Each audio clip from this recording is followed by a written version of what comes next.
Honorary Colonel Richard Talbot. Richard, thank you so much for spending your morning with us again. Thank you, Joe. Thank you for inviting me. We saw some shots of the crowd there this year. COVID delivered a real blow to the events last year, and I think a lot of people were looking forward to heading down to the Cenotaph this year. Some mixed messages this year, at least that's my belief. We had the Royal Canadian Legion telling people to stay home, watch on TV like so many of you are, but we had Vic PD shutting down streets, preparing, I guess, in anticipation for people to come down. What were you hearing from your colleagues in terms of how they're spending their day?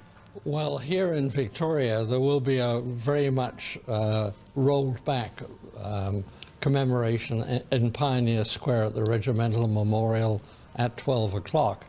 And I think there's probably only 2 or maybe 3 regimental representatives at the main cenotaph, so vastly cut back.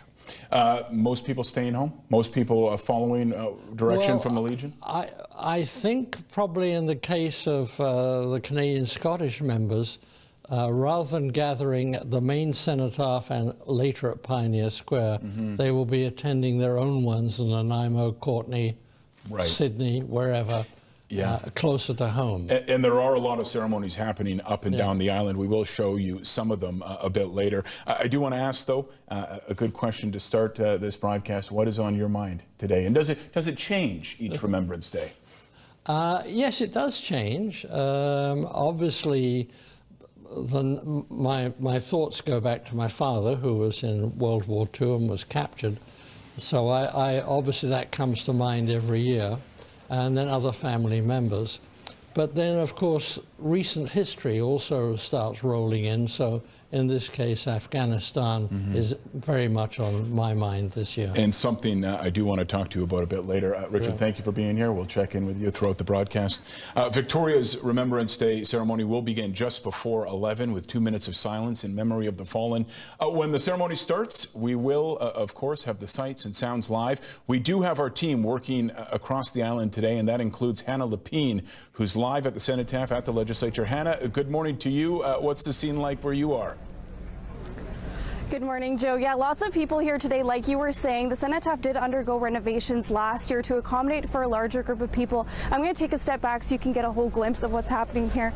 I would say there's about 500 to 600 people surrounding the Cenotaph, flooding across the street.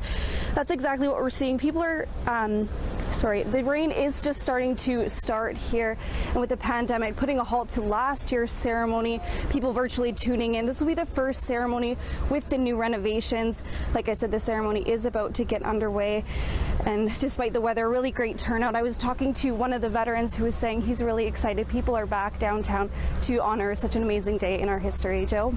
All right, Hannah Lepine live at the Cenotaph in the Inner Harbor. Thank you, Hannah. As I mentioned, there are ceremonies happening up and down the island, smaller in scale, but they are happening. We'd love to be at them all, but that's just not possible. We do have Kendall Hansen in the Harbor City covering the ceremony there.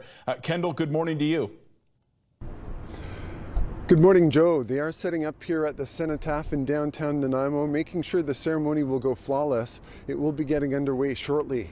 They've cordoned off an area where those taking part in the ceremonies will be, and there is an area outside of that where people watching can watch, though not many are expected to do that. So far, the weather is just holding up. Some sprinkles are starting to come down, but it would sure be nice if it held off until the ceremony was over. But regardless of the weather, some people will be here rain or shine, and that includes Mike Ewer, who recently learned of his father's involvement in the Second World War. My connection with the armed forces is my father was a nose gunner on the B-24 Liberator during World War II. He served as a Burma bomber with the 356 Squadron.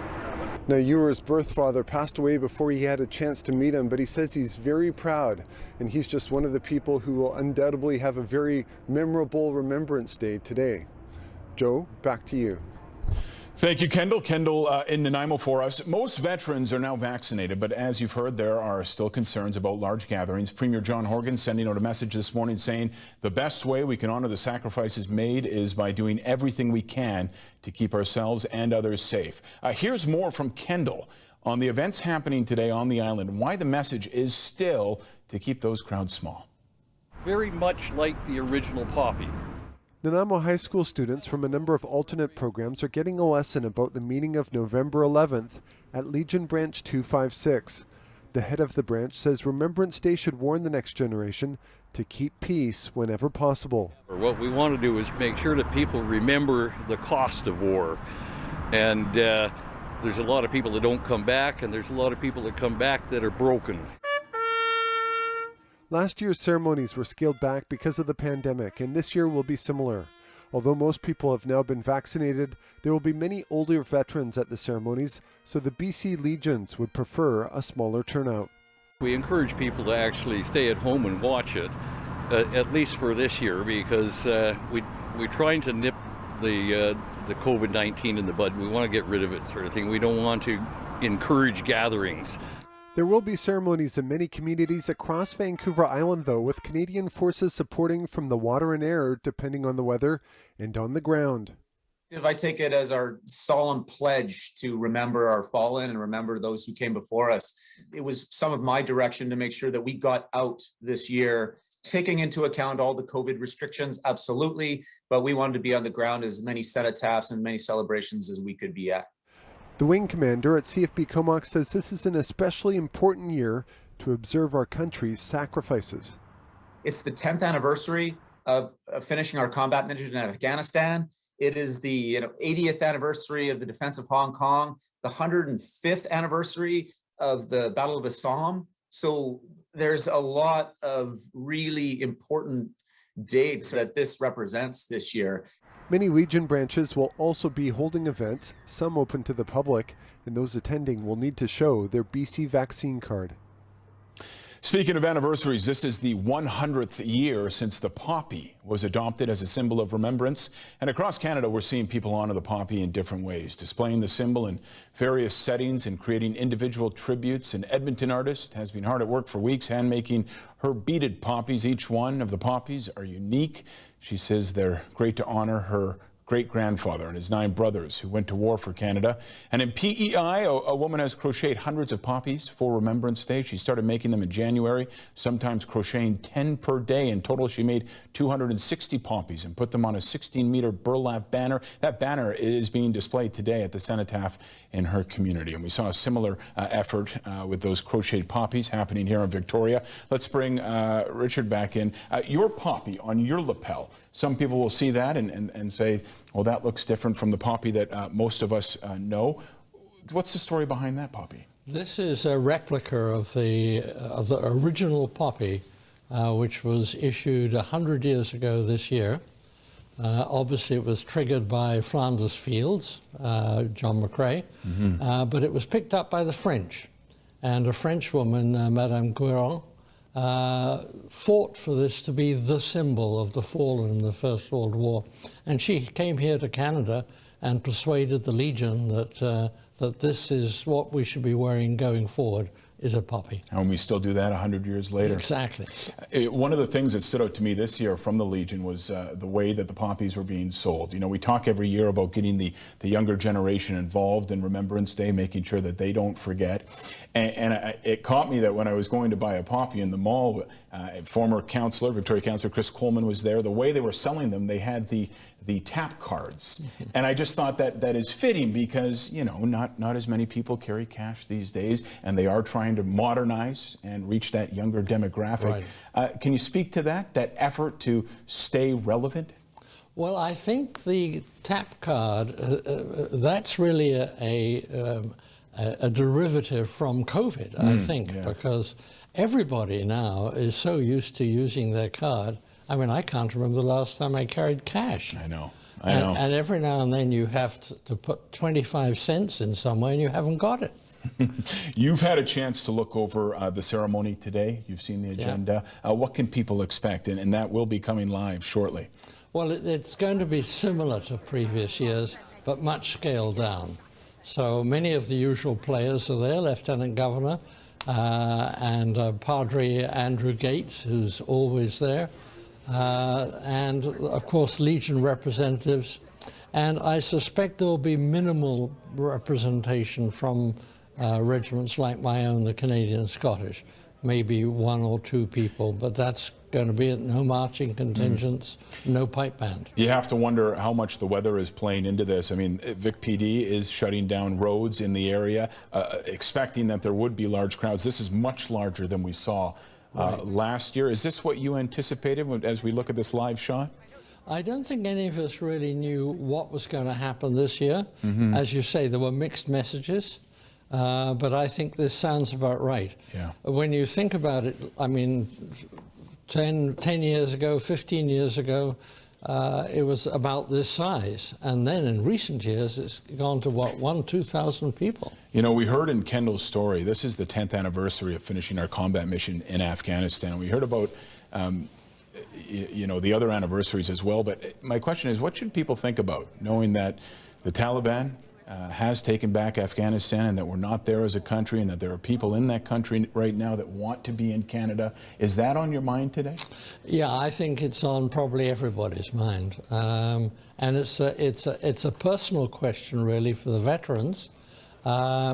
Some of them obviously were involved in doing incredible things and should feel very proud for what they achieved. But for the mission itself, it's a huge question mark. And it's tough for veterans who've been there, seen their friends being killed, and what was it for? Do you think there are veterans today asking themselves exactly what you just said? Was it all for nothing? Well, I think similar after the Vietnam War, there was the same kind of a feel, or even the Korean War for that matter. The only exception, of course, was the Second World War, and everybody felt they were on the right side. Well, except the others. You are looking at a live shot of the cenotaph in the Inner Harbor. The crowd, Hannah Lapine, our reporter, is there live. She says about 500 to 600 people. It does look like it is slowly growing as we approach 11 o'clock when this ceremony will begin. It will kick off with the singing of O Canada by local artist Stephanie Greaves. And then much of the similar ceremonial procedures that we've seen in past years, although scaled back in many regards. Richard, thank you very much. We will check in with you throughout the broadcast. As we prepare to honor the Canadian men and women who fought for our country, it's also important to remember those who unfortunately were buried without any recognition. Thousands of our veterans are believed to be buried in unmarked graves, not overseas, but right here at home. Dean Stoltz has more on the Island organization working tirelessly to change that. Ted Usher is a retired police detective and reservist with the Canadian Armed Forces. For the last month, he's been combining both passions in an effort to provide forgotten Canadian veterans with the respect they deserve. There is a grave here, but there is no marker, and this is what I'm looking for.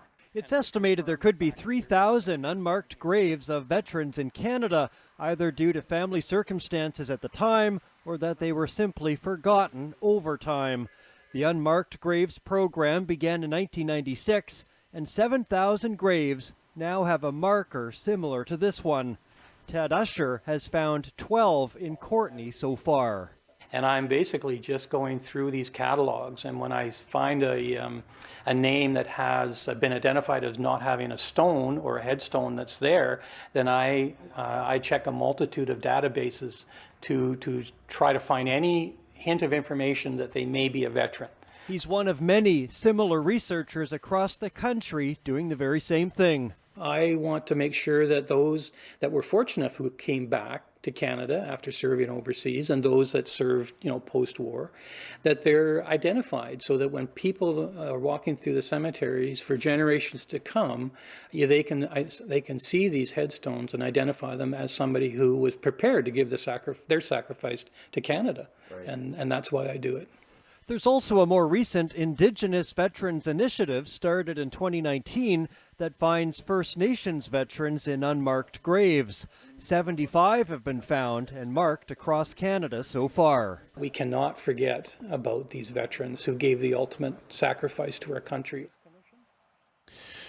We expect dignitaries to begin arriving shortly as we get closer to 11 o'clock in the start of this year's Remembrance Day ceremony. As we go to break, some images from inside Tillicum Elementary as the grade 2 students there honor our fallen with their own watercolor poppies. Stay with us. We're back in a moment.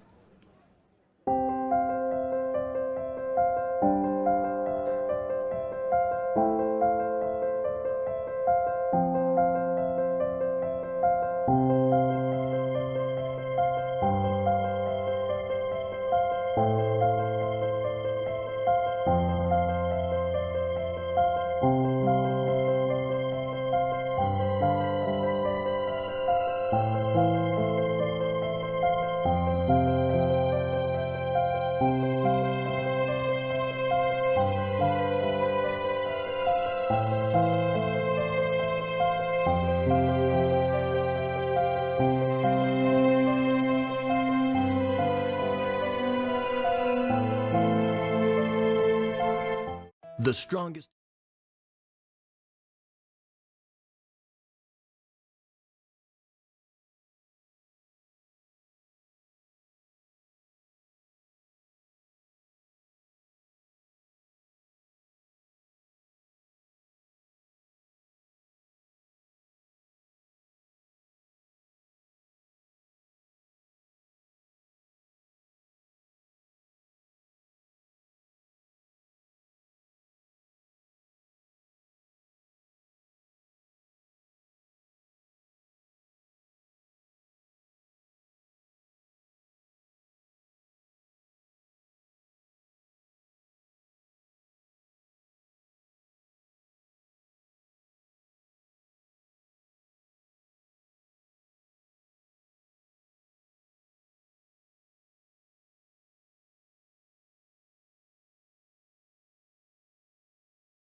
Welcome back to Lest We Forget, our Remembrance Day coverage here in the capital city. We are just a few minutes away from the start of the ceremony at the cenotaph outside the Legislature. Retired Colonel Richard Talbot here with me in studio. I just received word from Hannah, Richard, that the crowd estimate right now is about 1,000. So we did think it was growing looking at these pictures, and it is growing.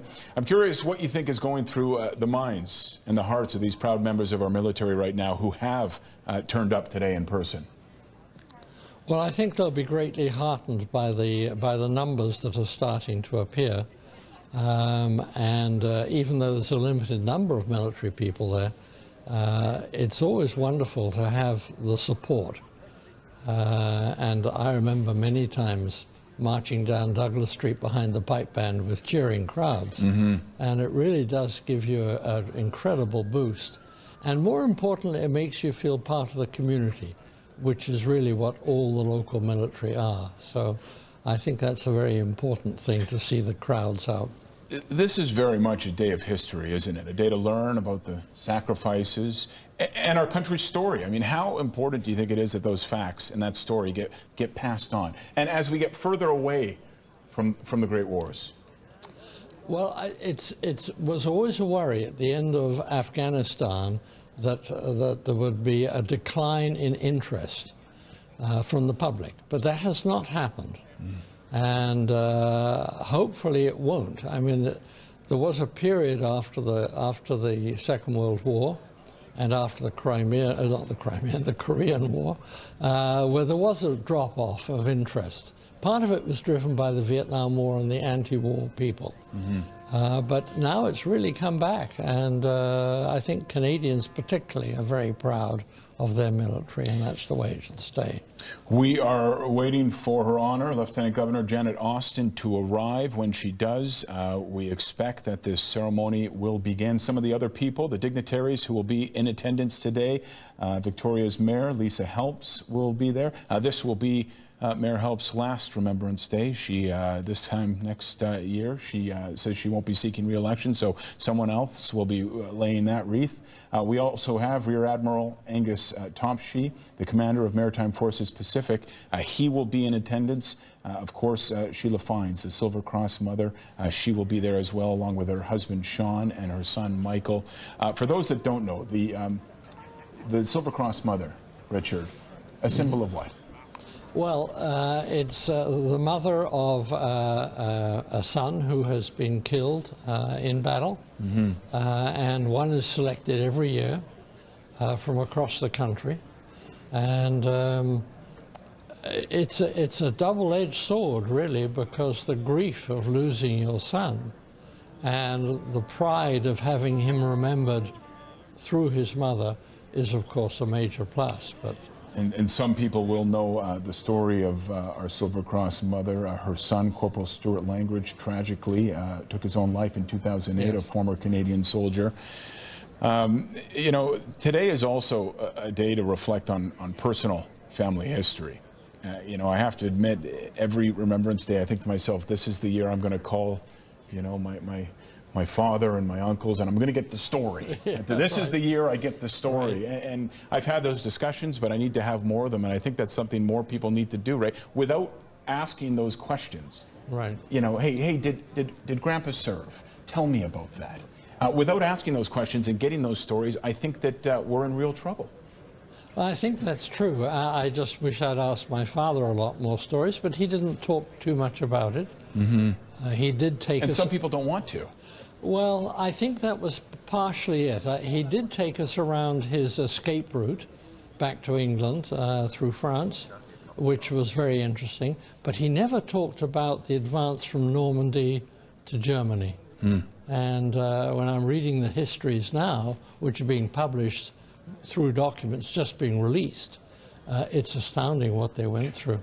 Is that a regret? And I ask that because I think that's a message to people watching today. I mean, do you regret not having that conversation? Yeah, and of course I was young, so I wasn't that particularly motivated, but I would love to go to walk or follow the route that he took from Normandy through to Bremerhaven, for example, and the different battles, and that would be a wonderful thing to be able to do. Looking at the clock right now, we are about 5 minutes to 11. We're told that the Lieutenant Governor should be here shortly, ahead of 2 minutes of silence, which we will participate in, and then the ceremony will begin, and we'll let you listen in live as we see this crowd get bigger and bigger. Is it just me, Richard, or is that crowd growing? It looks like it is. I think it's looking bigger. Yeah, it really is. You know, we are in a different place than we were this time last year when you and I sat here. And last year, it made sense, you know, that people stay home. And I think, you know, that's the direction from the Legion. Stay home because we don't want large crowds to form. I think it is a difficult thing to get through to people. Some people, when they look at the vaccination rates right now, and this day is so important to them. And that's why I think we do see these people out. Yeah, I think what's starting to happen now is that people are assessing their own risk. Yes. You know, as to what is more important. Is it more important to come here or avoid it? All right, you can hear the announcement there. We are going to listen in as the Victoria Remembrance Day ceremony from the Cenotaph begins. Let us remember those who have died in the service of their country, those whom we knew, and those whose memory we treasure, and all who have lived and died in the service of humankind. Please rise and join Stephanie Greaves in singing our national anthem.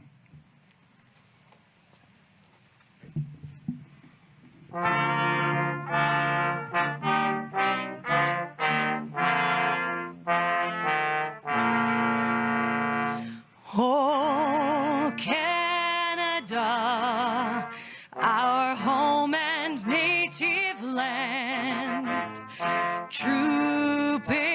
sacred love in all of us command. With glowing hearts we see thee rise, the true north, strong and free. From far and wide, oh Canada, we stand on guard for thee. God keep our land glorious and free. Oh Canada, we stand on guard for thee. Oh Canada, we stand on guard for thee.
Number one.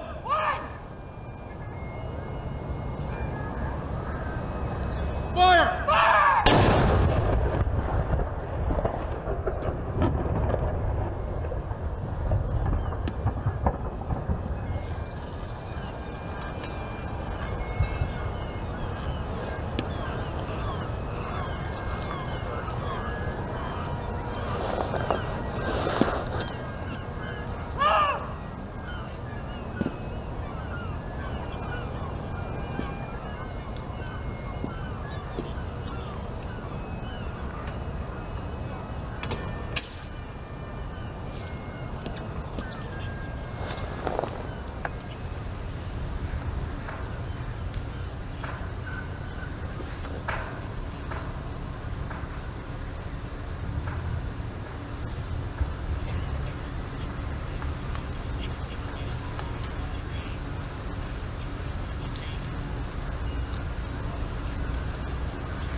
They shall grow not old, as we that are left grow old. Age shall not weary them, nor the years condemn. At the going down of the sun, and in the morning, we will remember them. Legion Padre Reverend Canon Andrew Gates will now lead us in the hymn, Morning Has Broken, followed by a prayer and the benediction.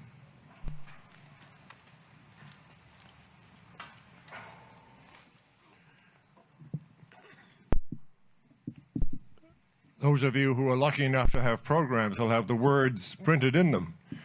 We only made 200 programs thinking that there would be maybe 50 people here. It's wonderful to see you all. I hope I can pitch this so that everybody can sing. Morning has broken like the first morning. Blackbird has spoken like the first bird. Praise for the singing, praise for the morning, praise for the springing, fresh from the word. Sweet the rain new fall, sunlit from heaven, like the first dew fall on the first grass. Praise for the sweetness of the wet garden, springing completeness where its feet pass. Mine is the sunlight, mine is the morning, born of the one light, Eden's soft flame. Praise with elation, praise every morning, God's recreation of the new day. Would you pray with me? Morning has broken. It is, in fact, a pandemic day. The leaves are falling, the day is shorter, the wind blows, it occasionally rains, and the great beasts of the earth are falling asleep in their dens. O great and mighty one, this pandemic is different, though no less deadly. But not much else has changed over the past 100 years. We still grieve those who are missing, the children, and those who have died. Even our prayers are much the same, and we say them year after year after year. Oh God, teach us the love that will make all of this stop. The love of the land, the air, the water that sustains us. The love of neighbor, which makes it possible for us to live in society. The love of life, not selfish, but giving, that will reconcile and not threaten our very existence. The love that will wipe away our tears, salve our fears, and bring us to the place of peace. The love that will give us the courage to do the right thing.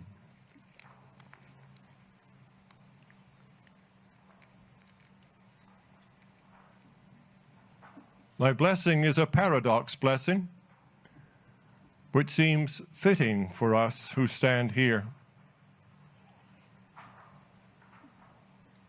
May God bless you with discomfort at easy answers, half-truths, superficial relationships, so that you will live deep within your heart. May God bless you with anger at injustice, oppression, exploitation of people, so that you will work for justice, for equity and peace. May God bless you with tears to shed for those who suffer from pain, rejection, starvation, and war, so that you will reach out your hand to comfort them and change their pain to joy. And may God bless you with foolishness, the foolishness to think that you can make a difference in the world, so that you will do the things which others tell you simply cannot be done. Amen.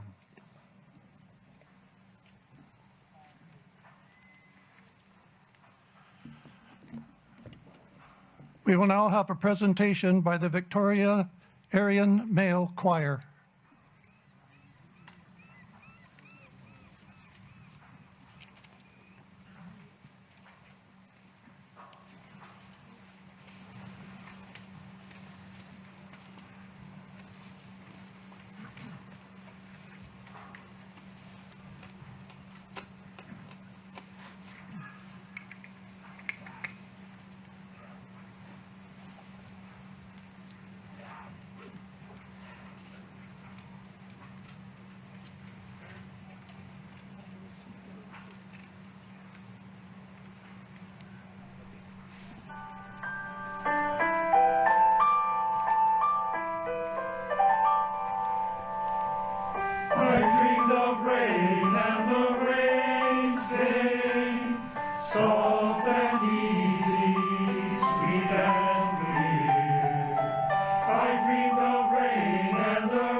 Dreamed of heaven and the earth.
Ladies and gentlemen, the laying of wreaths will now commence. Lieutenant Governor of British Columbia, Her Honor, the Honorable Janet Austin, escorted by aide-de-camp Captain Mancy of the Canadian Coast Guard.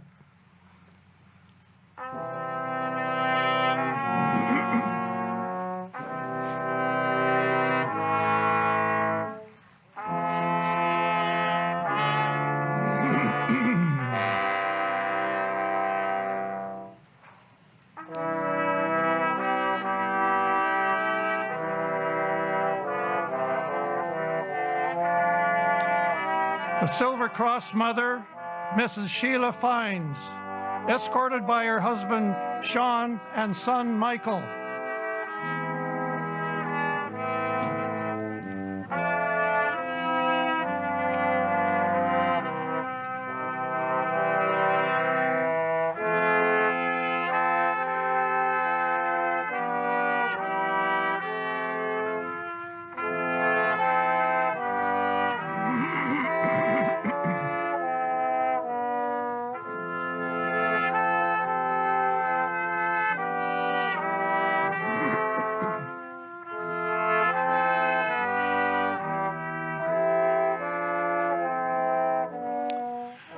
Canadian Forces, Rear Admiral Angus Topshee, Commander of the Canadian Fleet Pacific.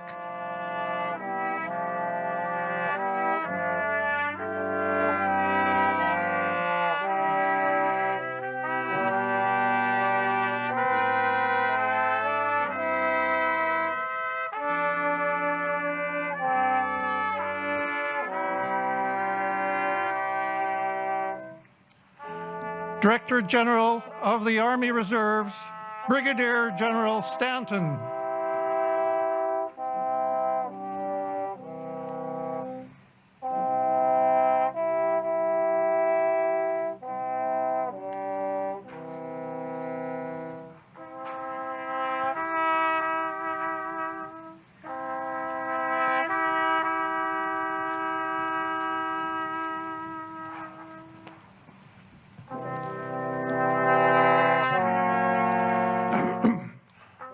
Deputy Chief of the Australian Army, Major General Rollins.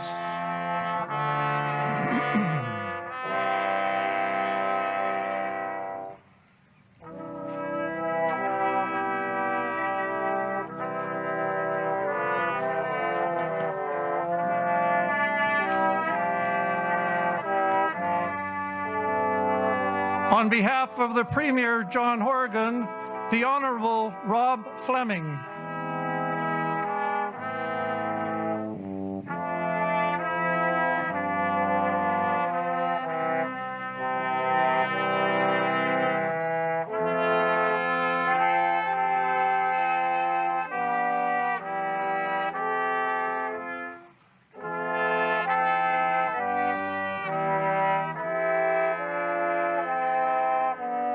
City of Victoria, Mayor Lisa Helps.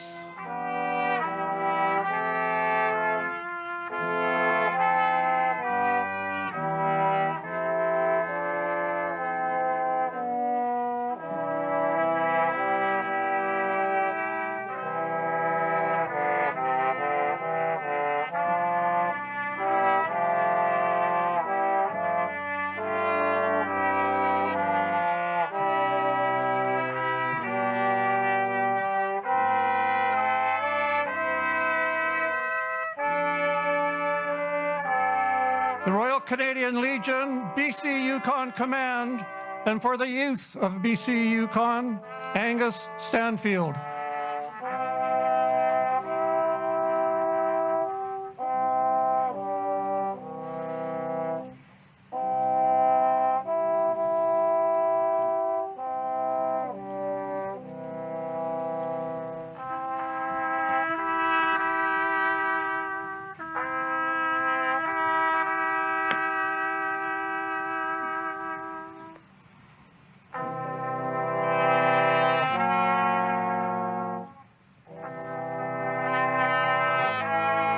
That concludes our ceremony.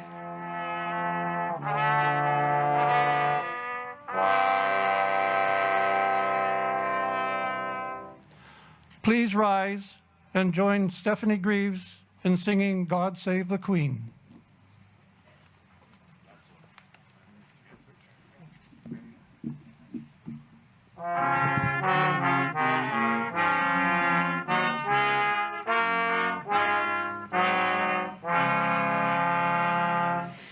God save our gracious Queen, long live our noble Queen, God save our Queen. Send her victorious, happy and glorious, long to reign over us. God save the Queen.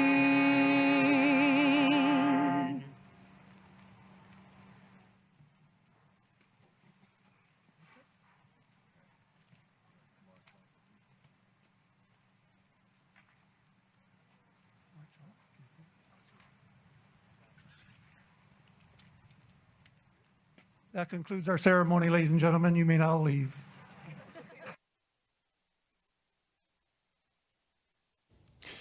And just like that, the Remembrance Day ceremony in Victoria concludes. A little sense of normalcy this year. When's the last time we saw a crowd like that, Richard? It's got to be the year before COVID, so that's very impressive. You know, I'd be remiss if I didn't mention that for so many of our veterans, this is a very difficult day.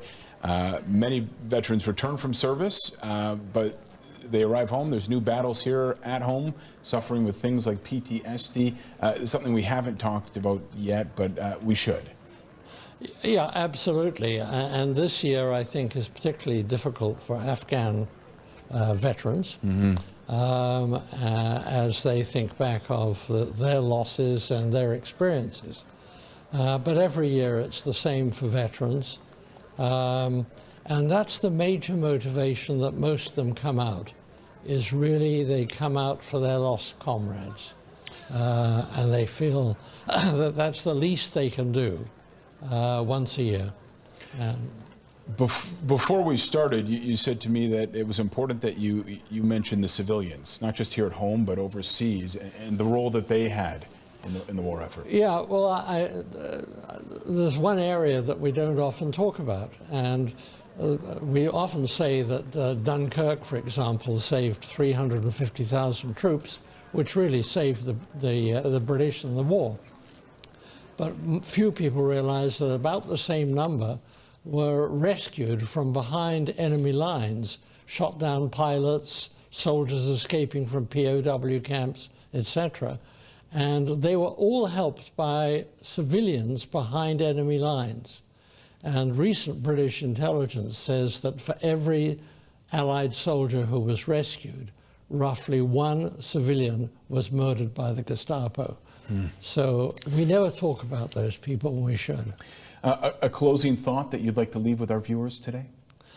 Well, I think that this is a tough year, particularly with the Afghanistan situation, and hopefully next year things will have improved a bit over there.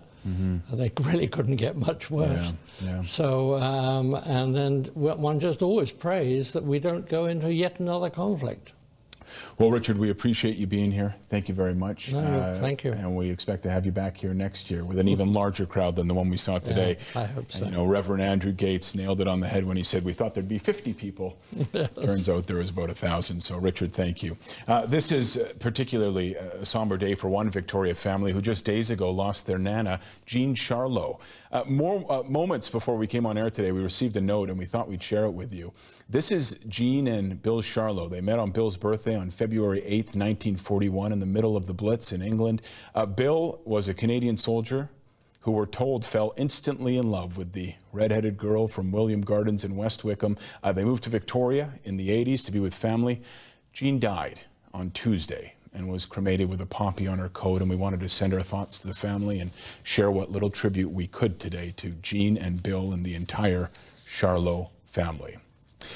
Today is a chance to honor not just those who made the ultimate sacrifice, but also everyone who lent a hand and did their part on the home front. And that includes one four-legged contributor named Muggins.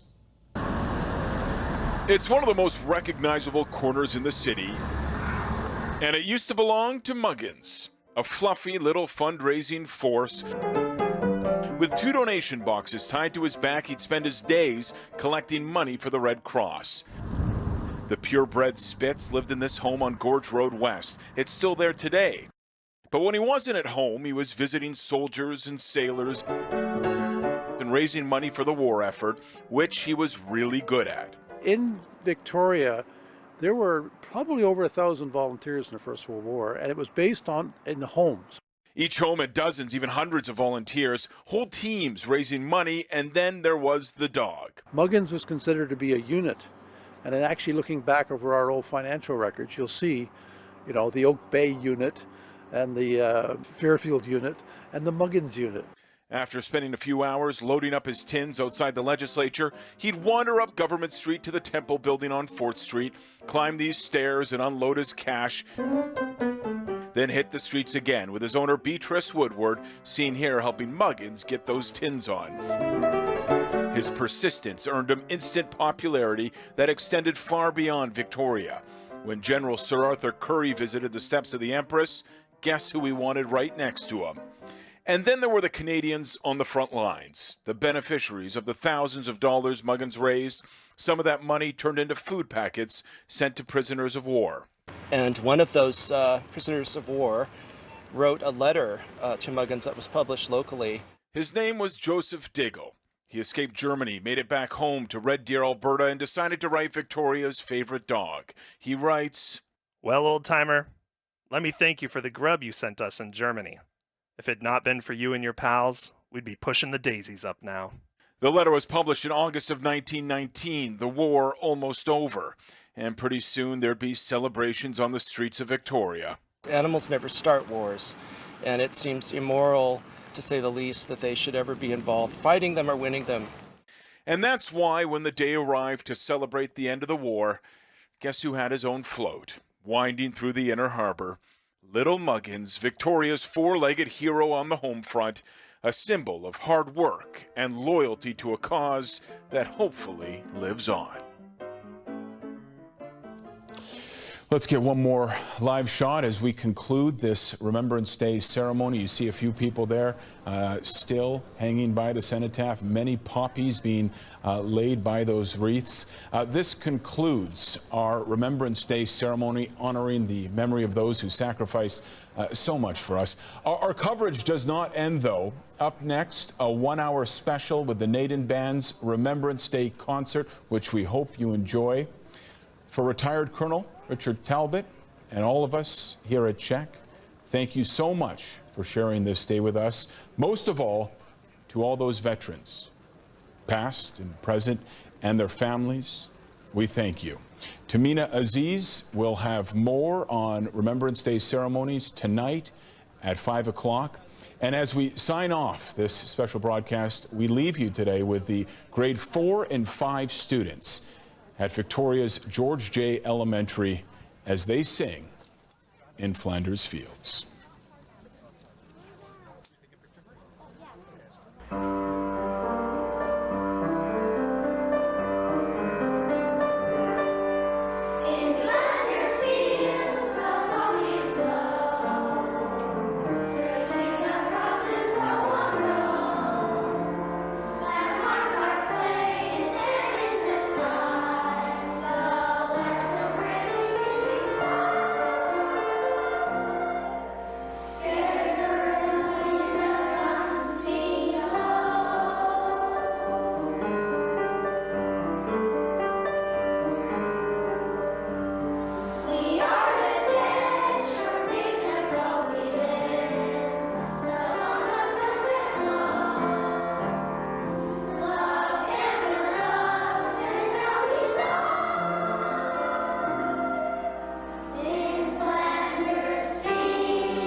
Good day. My name is Rear Admiral Angus Topshee, and I am the Commander of Maritime Forces Pacific, Canada's Navy on the West Coast. On this Remembrance Day, Canadians stand united. On the 100-year anniversary of adopting the poppy as the symbol of remembrance, we honor generations of brave Canadians who have put themselves in harm's way for peace and freedom. Canadians have always been there when the world needed them, and the Royal Canadian Navy has a proud history of being Canada's first responder in time of conflict. In both the First and Second World Wars, it was the Royal Canadian Navy ships based in Esquimalt which were the first to put to sea upon the outbreak of war. In 1939, HMC ships Saint Laurent and Fraser were among the escorts for the first convoy across the North Atlantic, beginning a campaign that would last until the final day of the war and would cost Canada over 4,000 lives and 22 warships, including HMCS Esquimalt, the last RCN warship to be sunk in the war in April 1945, within sight of Halifax. When the Korean War broke out in the summer of 1950, it was 3 Esquimalt-based destroyers, HMC ships Cayuga, Sioux, and Athabascan, who sailed within days to show Canada's commitment to the first attempt at collective security by the new United Nations. Throughout the Cold War, Canada stood ready with our allies to defend Europe and democracy. For the Royal Canadian Navy, this meant being continuously forward deployed and tragically included the death of 9 sailors in an explosion aboard HMCS Kootenai in October of 1969. In Afghanistan, Canadians fought and died to bring stability and security to a desperate place. Fighting which included Navy clearance divers who worked to identify and render safe a wide assortment of improvised explosive devices. War is horrible. It should never be the first choice for any country to solve their problems. When it happens, time and again, Canadians have fought with honor and compassion. This year, as has been the case throughout the pandemic, the courage and commitment of our soldiers, sailors, aviators, and operators remains beyond question, as we've helped Canadians at home through fires, floods, and COVID-19, while continuing to support Canadian interests in missions around the world. This year, Maritime Forces Pacific is proud to present our Remembrance Day concert, Reflections of Hope. Performed by the Naden Band, the music you are about to hear was selected to reflect on the sacrifices of our veterans and the hope for peace. We hope you enjoy the concert and can take a moment to reflect on our veterans, their sacrifice, and our country.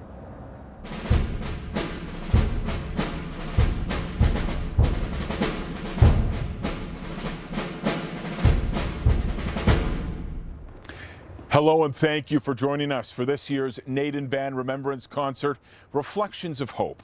I'm Joe Perkins, and I'm pleased to be your MC for this next hour of music. Join me as we listen and reflect through music the sacrifices of our veterans and the hope we all have for peace. Sometimes we only understand the mark an event has left on us with the benefit of hindsight and reflection.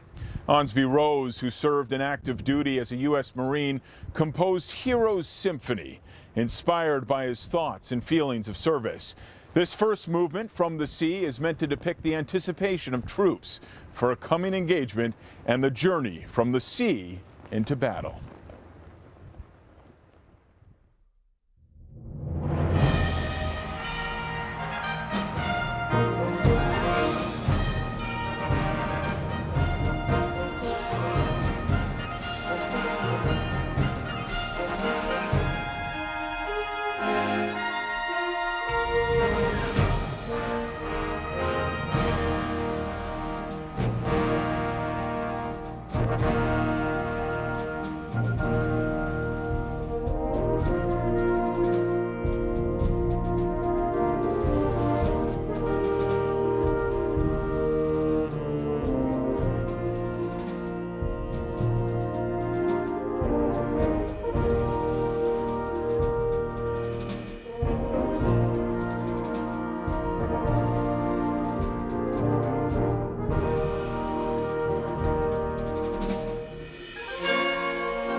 The people of the Netherlands and Canada share a bond which was forged in crisis during the Second World War and remains strong and dear to this day.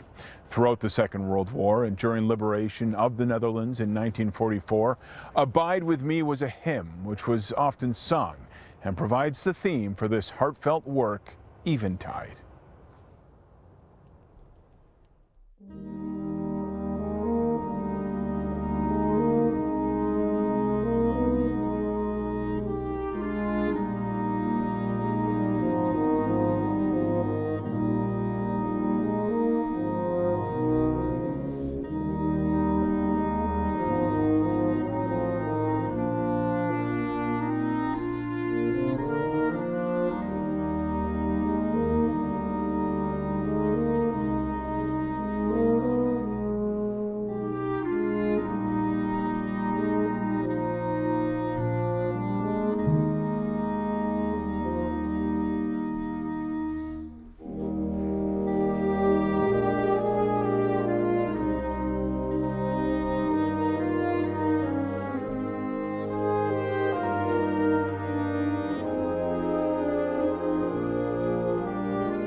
Music is often a tool used to help us cope in stressful times, and this catchy tune became quite popular during the Second World War on both sides of the conflict.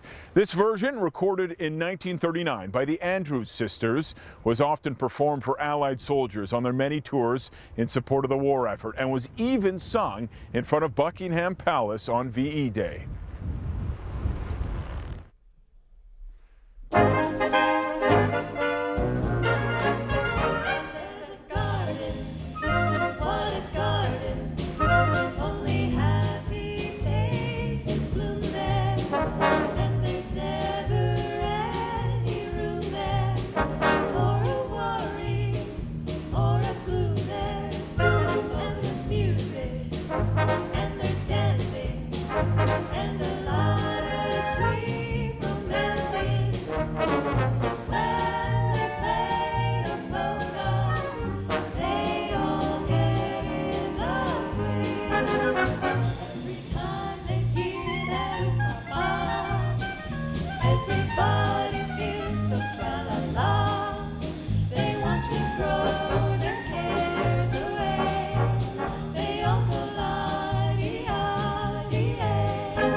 Don't roll out too far. We'll be marching back right after these messages.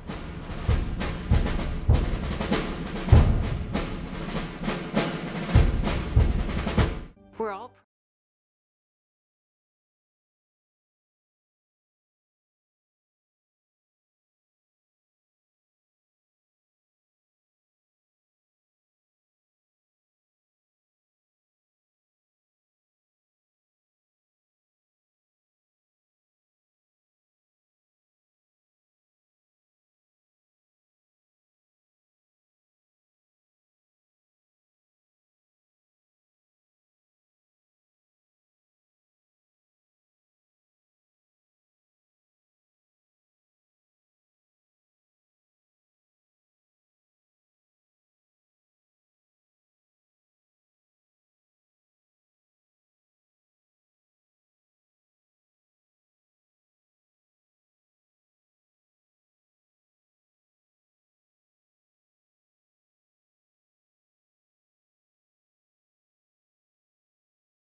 The Naden Band has a saying, once in the Naden Band, always in the Naden Band.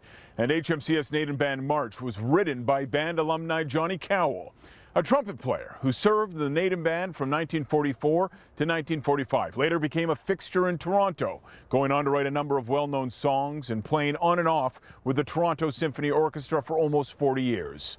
He dedicated this march to all members of the band, both past and present.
Often great beauty can come out of very trying situations.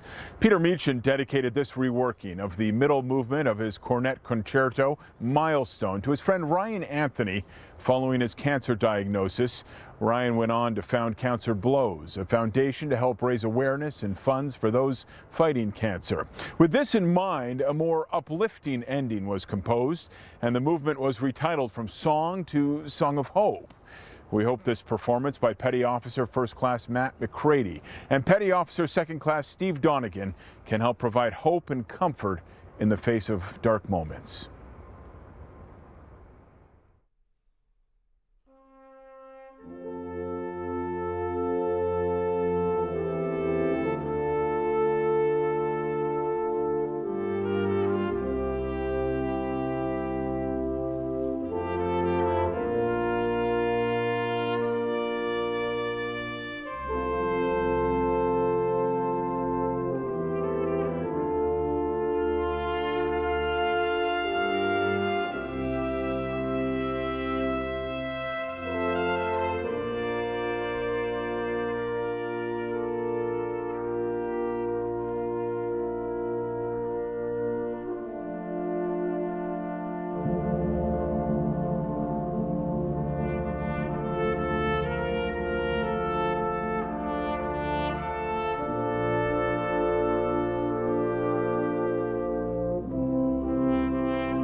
This next song was written and recorded by Manitoba artist Edmund Dufour.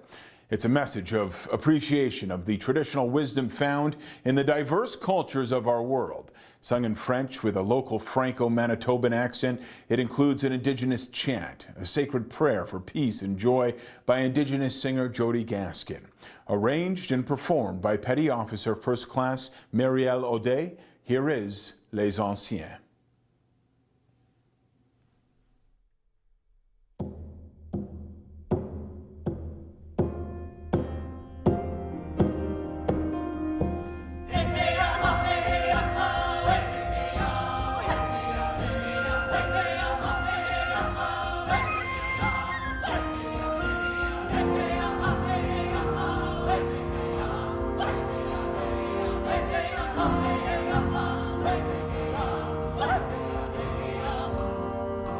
Quand j'étais petite, je ne posais pas de questions.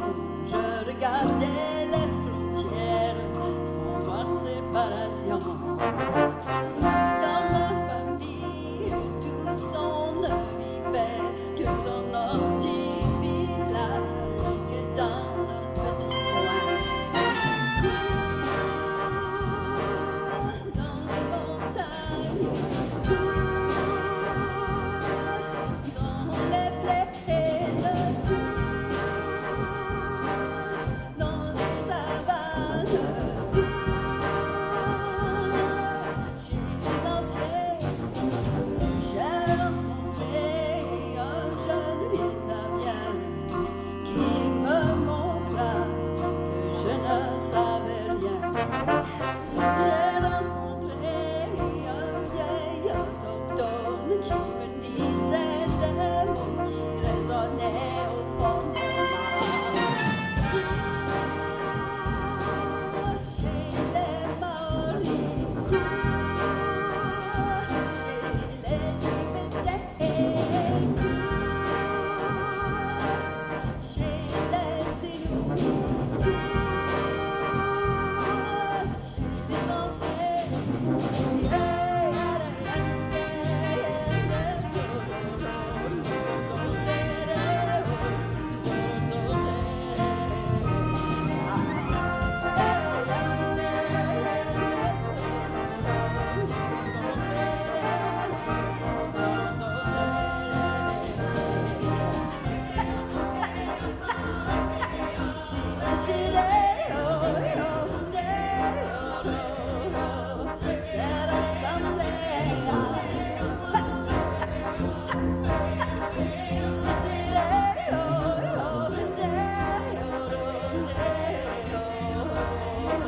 À la fin de la journée, le monde m'a troublé.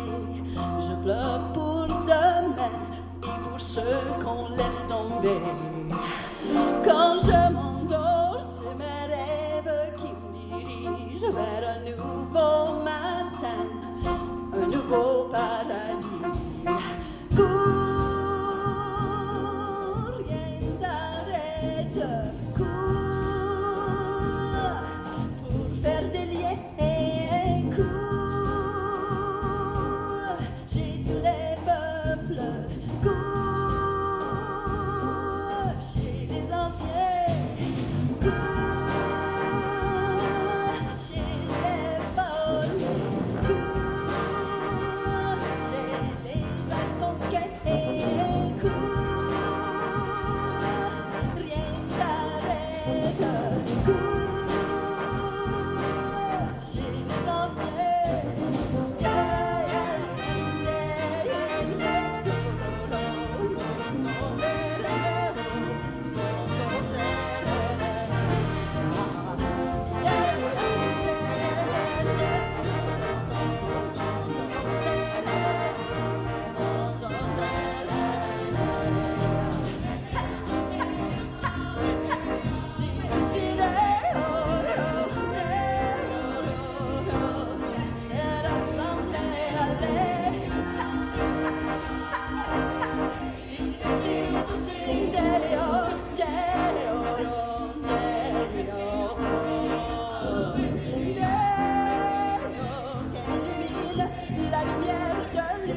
Don't touch that remote. We'll be drumming up some more tunes for you after the break.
A deeply personal and introspective piece, Julie Giroux's Hymn for the Innocent was composed with healing in mind.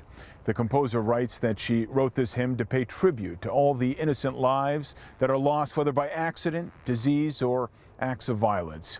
It also includes all those who serve here and abroad, military and domestic, who have sworn to protect the innocent and have lost their lives or are disabled as a result of that service. This hymn is for survivors as well, that this hymn can be a part of a healing process for some listener out there. Grief never goes away, but music can be an instrument that can help us live with it.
Located on the corner of 44th and Broadway in New York City, Birdland is one of the most famous clubs in jazz history. It became famed because of the live shows which were broadcast from there, and this song was written by George Shearling as the theme to those broadcasts. The words were added later by a lyricist working under a pseudonym. Composed shortly after the end of the war, it remains one of the most beloved standards in the repertoire. Performed by the Naden Band's jazz crew with Sailor First Class Laura Andrew on vocals.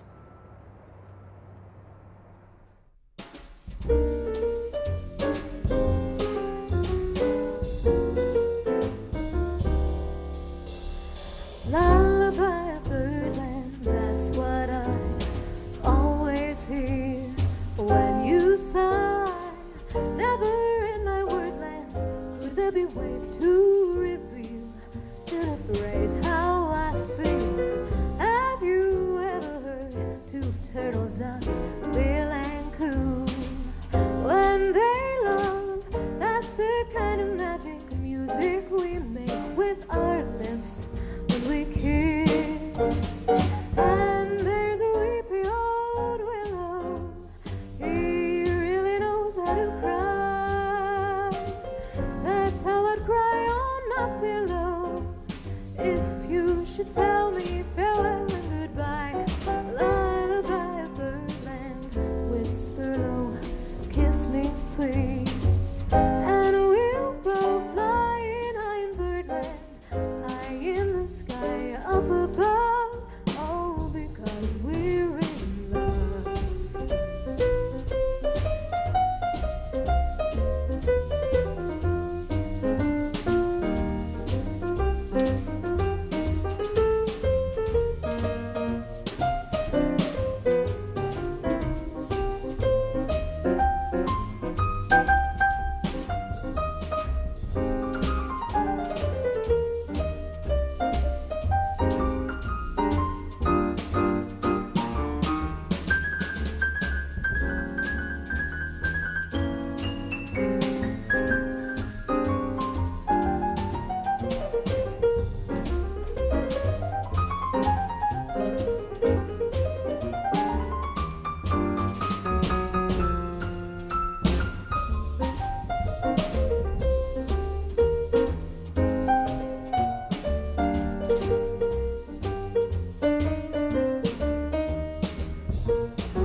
And there's a weepy old willow, he really knows how to cry. That's how I'd cry on my pillow if you should tell me farewell and goodbye. Lullaby of Birdland, whisper low, kiss me sweet, and we'll go flying high in Birdland, high in the sky up above, all because we're in love.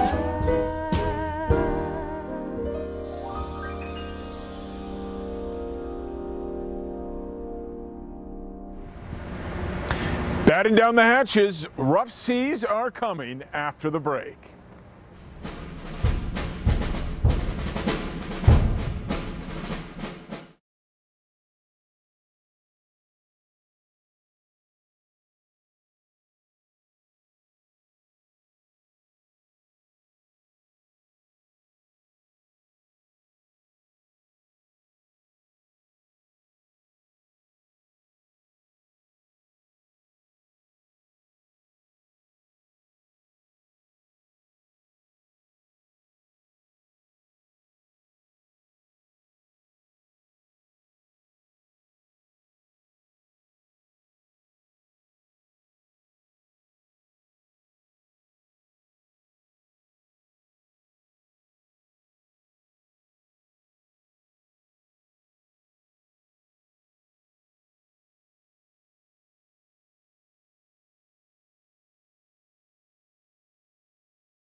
W. Francis Macbeth was one of the most notable and beloved 20th century composers of wind band music, and he composed the Sea Treaders in 1996 for the 150th anniversary of the U.S. Naval Academy, subtitled In Calm and Storm.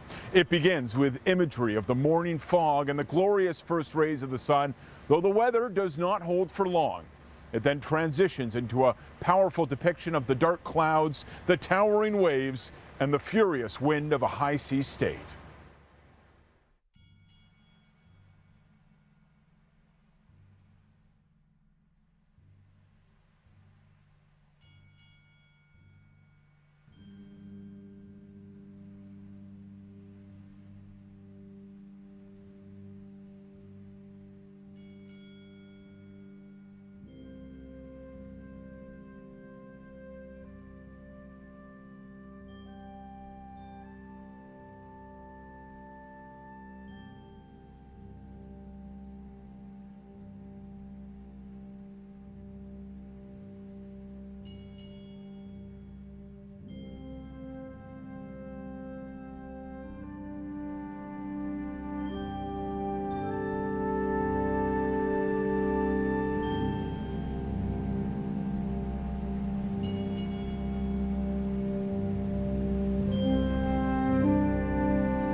Thank you for joining us for this performance. Music is an art form that lets us connect deeply with challenging ideas on an emotional level. It helps us process complex emotions like grief, love, hope, and fear in a deeply personal way. This musical program was made in thankful remembrance while reflecting on the sacrifices made by those who served before us. We will remember them.